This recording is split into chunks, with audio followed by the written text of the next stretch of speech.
Welcome to another interview at the IFX Expo International in sunny Limassol. We have with us Valentin Shatalov, the Head of Corporate Affairs at Freedom24. Valentin, thank you for joining us. Thank you for having me. I want to start with a definition. Freedom24 is known as a brokerage, but just Google online Freedom24 and a lot of mentions about technology and ecosystems come up. So how do you actually define the company? Well, Freedom24 continues to be the brokerage company. It's our foundation here in Europe. We continue to develop, we continue to expand. I think we managed to establish quite a significant presence over the region in the past years. We now serve more than 600,000 clients across the region. We have physical presence, meaning teams on the ground across key markets. And we have recently announced that we want to expand into new markets in terms of this physical presence. That said, I think brokerage remains mostly about access to capital markets, right? And access is no longer the main differentiator. So what we see across both developed markets and emerging markets is that the capacity and the capability for access is mostly there, right? So there is no major competition around that aspect. So the question there becomes, what else can you offer? And I think we move from just mere access to a more comprehensive notion of being a platform which is capable of hosting integrated services, finance, and even beyond. And that's how we came to think about ourselves internally. I think that we're not just a brokerage, or not only a brokerage, but also a technology-enabled financial services company. That's why we have 200 engineers working in-house to develop our proprietary platform, our technology TraderNet.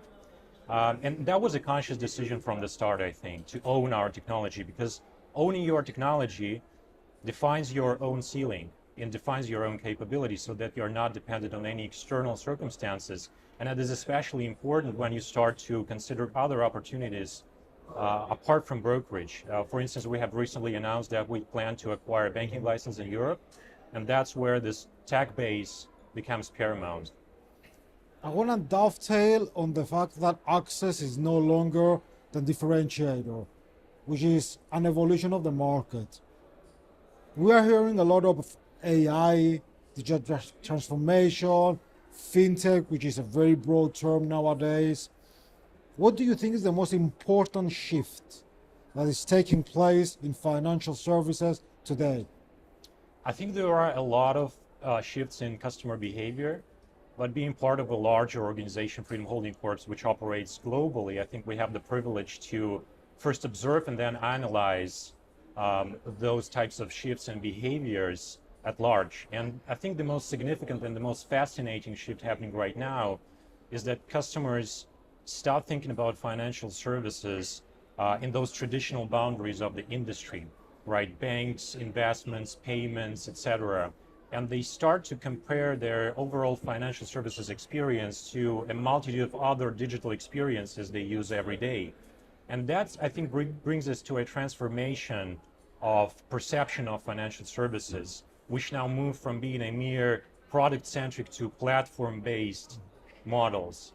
And the question now becomes how those platforms could accommodate more services, how could they reduce frictions between those services? And that is, I think, the major shift that is happening right now. So what consumers want, they want simplicity, they want continuity across their financial life, just as they have among other digital services, pardon me. And that's where we're going. At the same time, and that is very important to understand, finance remains finance.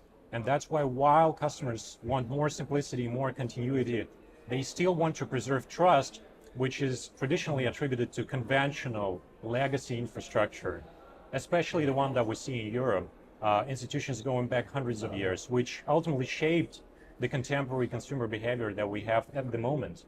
So would you say that the taxonomy we have, the categories of this is a bank, this is a broker, this is a fintech, will maybe not eliminated, but being reshaped into something else? I think they are being reshaped as we speak. Globally, Europe may be a little bit of a different, I think, area here, just because, again, of those legacy systems that still persist. I don't think that traditional notions of standalone industry categories will disappear soon. They will still be there and they will still develop, but they will become less meaningful, let's say. And the real competition for the future of the industry will be among platforms and not just standalone categories or standalone products. Just again, because consumers want continuity, right? They don't think in terms of processes, they don't think in terms of categories anymore. They think in terms of outcomes. I want to save, I want to invest, I want to spend, I want to borrow, I want to engage in long-term financial planning. And they will continue to compare those outcomes against other experiences that they have in broader financial lives. And that's where financial services will have to adjust, I think. Well, that's a very interesting point.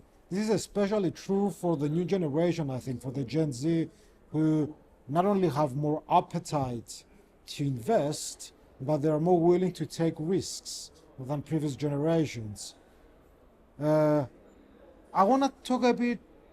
So, for an outsider, this might sound like a paradox, right? That on the one hand, digitization was meant to make finance borderless. And on the other hand, local presence and the human touch is still important. So how do we balance these two together? Absolutely. I don't actually think that it may be perceived as a paradox. Again, because finance is a very special industry. Finance is still shaped by material local context. And although technology may scale across borders, it may bring efficiency, it may bring convenience, it may bring global access and reach. The reality is shaped on the ground by local context, by local markets, and by those local legacy infrastructures that different countries may have or may not have. And even in Europe, which is one of the most advanced, of course, but also one of the most fragmented financial markets in the world, I think that is particularly evident. Investors in Bulgaria, let's say, and investors in Germany would ultimately seek for a same end goal, which is financial well-being. So the aspiration is shared. But the journey towards fulfilling this aspiration, hence instruments, support, guidance that they would need to achieve this could differ significantly. And that's why I think at Freedom we understand this, and this understanding informs continued and sustained investment, not only in digital-first infrastructure, but also to real physical infrastructure, teams on the ground, customer support, human touch, as you said. And that's why I think, speaking in terms of having only traditional institutions or only neo-institutions, neo-banks and neo-brokerage, is not real binary choice, at least for us at Freedom. Because how we came to think about this is that we are offering somewhat of a neo-traditional model, right? We are a digital-first institution. At the same time, we understand the importance of being relevant. And being relevant requires you to be on the ground, to understand what is happening in the local market. And that's why we continue to invest in so-called legacy infrastructure. And I think it's fair to say that you spoke about trust earlier. Having boots on the ground and people to interact with is also part of building trust, right? Absolutely. And I think more to that, I think trust still remains central to financial services and finance at large.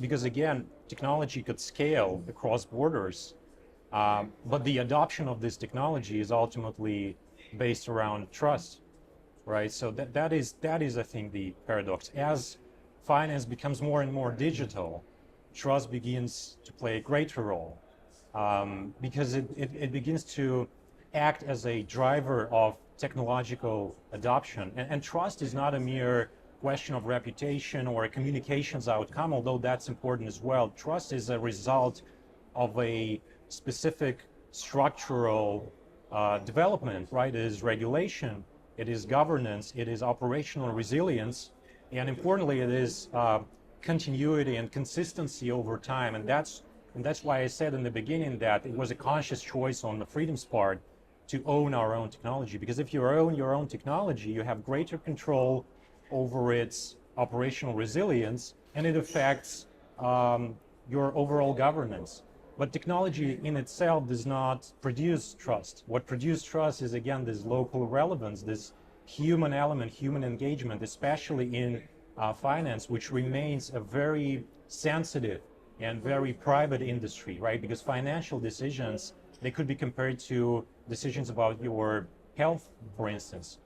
So those remain deeply personal. And I think outsourcing such personal matters to AI or to purely digital instruments and channels may not necessarily be the best course of action when it comes to caring about the well-being of our clients. And again, finance is a volatile industry, especially the capital markets part of it, the brokerage part of it, right? And when volatility happens, I think human touch and human engagement and human advice and guidance is paramount.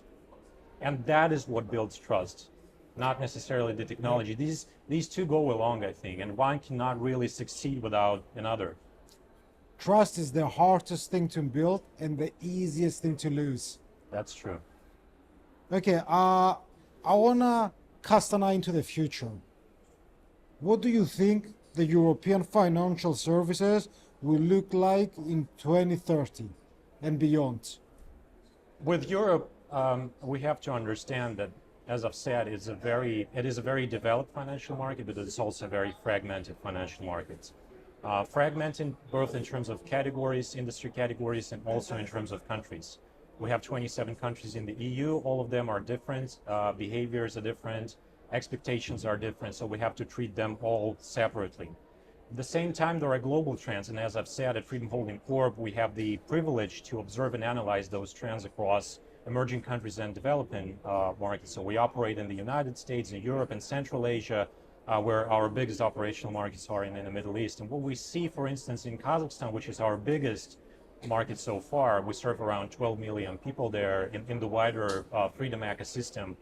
We came to realize there is that as soon as friction between categories and between products is removed almost to zero, people would instantly shift to use integrated services platform, which go beyond finance. So the biggest example and the brightest example would be the Freedom Super App that we launched in Kazakhstan around 2 years ago in 24.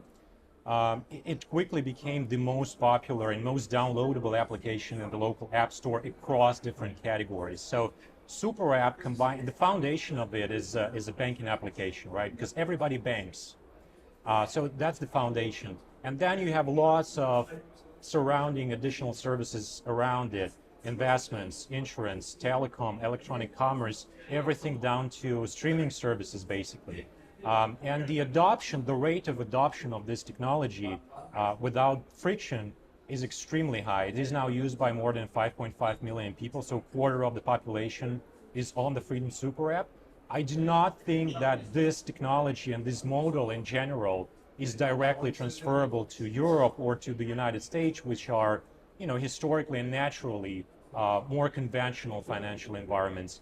But I think the trend is there, and we can see it with the rise of Revolut, for instance, in Europe, which is kind of a super app of its own, right? The adoption rate is insane; it's through the roof, and that shows that the demand is there. That shows that when friction is reduced, when you can integrate more services, and when you can make people confident about using the multitude of those services from one single platform, there will be a growing demand. And that's what we start to see in Europe, and that's exactly why we have announced that we are pursuing a banking application in Europe, a banking license in Europe. I think that is the future. Across the board, the intensity and the penetration of these models and these types of behaviors, because we have to understand that mentality is also different when it comes to finance and dealing with finance. In Kazakhstan and in Central Asia, you don't have this burden of legacy institution, and I don't mean burden in any negative sense. It's just how the mentality of dealing with finance was shaped. In Europe, you would have institutions going back hundreds of years, and that's absolutely natural for people to still think in terms of categories. But again, as you've said, with the younger generation specifically, I think that that boundary is fading, and it's fading very fast. Again, and it's something that we see in the States as well. Fintechs and super app type of fintechs are not very common in the States, but European fintechs are increasingly trying to enter the American market, and that shows that they think that there is a real possibility there. First and we time do as well. grants. Yeah. Brilliant. Valentin, thank you so much for your time. Thank you very much.